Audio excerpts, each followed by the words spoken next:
अब संबोधन हेतु मैं आमंत्रित करना चाहूंगी लोकसभा में कार्यकाल की दृष्टि से वरिष्ठतम वर्तमान संसद सदस्य श्रीमती मेनका गांधी जी को।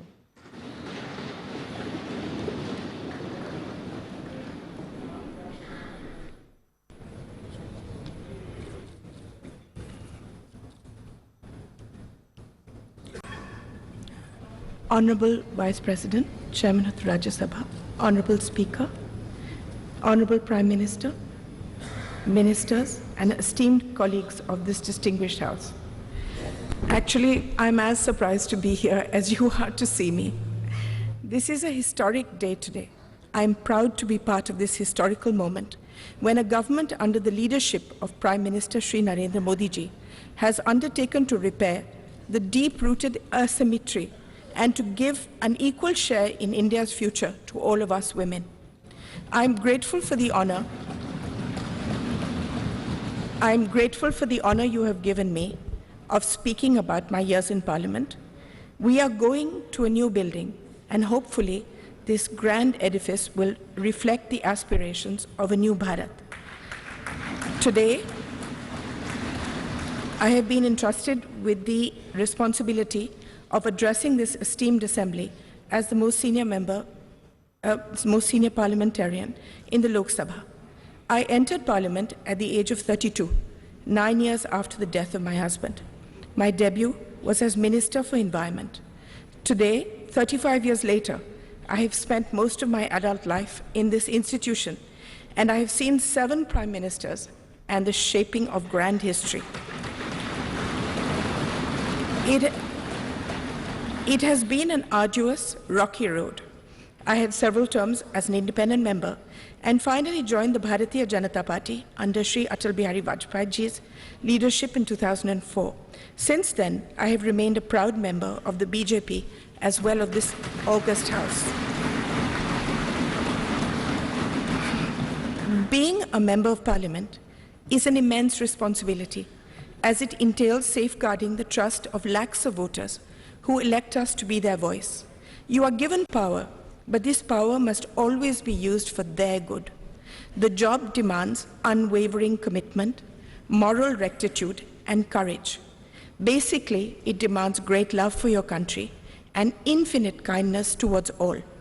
Each one of us gets this opportunity to make a difference, provided we sublimate our own ambitions and see ourselves only as vessels or bridges or protectors of all the beings that need us, the last person in India who believes himself forgotten. People who cannot navigate for themselves and appoint us as their helmsmen.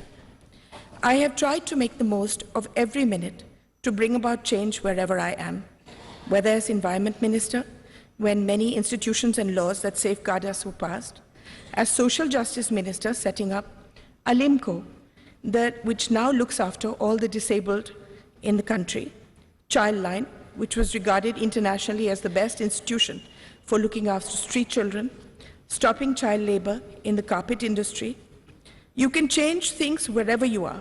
For instance, in the opposition as a BJP member, as chairperson of the often ignored Assurances Committee, we changed the way people were experimented on by pharmaceutical companies.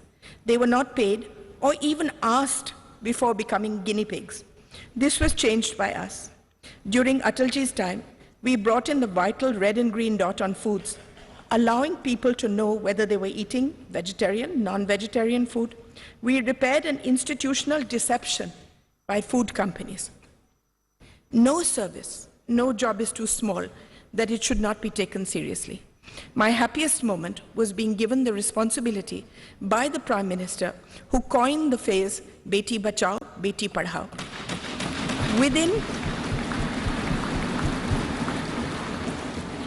Within 2 years, we changed the thought of the country, the entire thought of the country, and the statistics show that it is a lasting change. From 130 women per 1,000, a shameful statistic, it rose to 950. Crores of girls were saved. Not only that, it is now seen as a shame and a crime to do away with girl children, whether in the womb or newly born. Now that we are going into a new building, a new phase. I want to tell all the young people here that politics is never fulfilling unless you have a grand passion and a commitment outside it, unless a fire of curiosity burns within you. No service is too small in the service of Mother India. What I have learned is that each constituency is your family. Within my family, there are a million microcosms of individual families. Each of them depend on us. We are a part of their lives as they are of ours. I have seen my primary duty to look after each family that has placed itself in my care by electing me, by seeing me as one of their own. In this matter, I wish to say that the Prime Minister has seen beyond people as a statistic and has meticulously seen to the needs of each individual family. Opening bank accounts, giving dignity in the form of toilets, home water taps, building homes for the poor, gas cylinders, giving young people loans, skilling them, protecting them through the largest pandemic in history, saying that no one remained hungry. Before I end, I would like to tell you a few things that I have learned in my long journey so far. Never give up. There are times in all our lives where the world sits heavy on our shoulders and there doesn't seem any path ahead. It will take courage, determination, and a commitment to something larger than ourselves to forge ahead. Have faith in the goodness of your fellow man. Quieten your mind and soldier on. Believe in yourself. You are an instrument of goodness. If you fight for good, you will always be protected.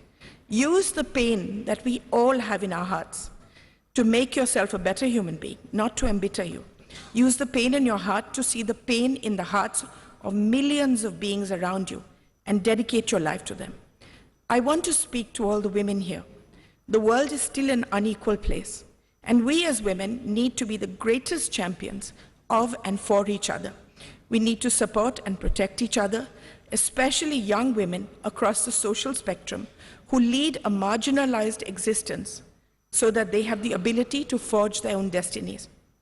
There is no greater power in the world than the power of empathy and kindness, and this transforms the life of someone weaker than you. Kindness serves as its own reward. The greatest bank balance that we will ever possess is that of good deeds that we leave in our wake. That is the only legacy that will remain. My faith in God is unwavering. I see Him in everyone and everything. I see everything as sacred. I leave you with one thought. We are all part of one divine thread, and we are all connected, closer than we can imagine. Let us, irrespective of any differences we may have, wish happiness, protection, and on this holy day of Ganesh Chaturthi, a life free of obstacles for us and all our countrymen. Illuminate the lamp of goodness in our hearts. Jai Hind, Jai Bharat.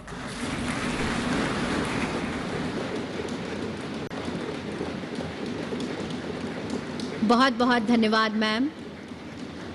आपने बिल्कुल सही कहा। ये वो देश है जहां बेटियां आगे बढ़ती हैं। ये वो देश है जहां परंपराओं के साए में आधुनिकता पनपती है। ये वो देश है वसुधैव कुटुंबकम जिसका नारा है विश्वगुरु भारत, ये देश हमारा है।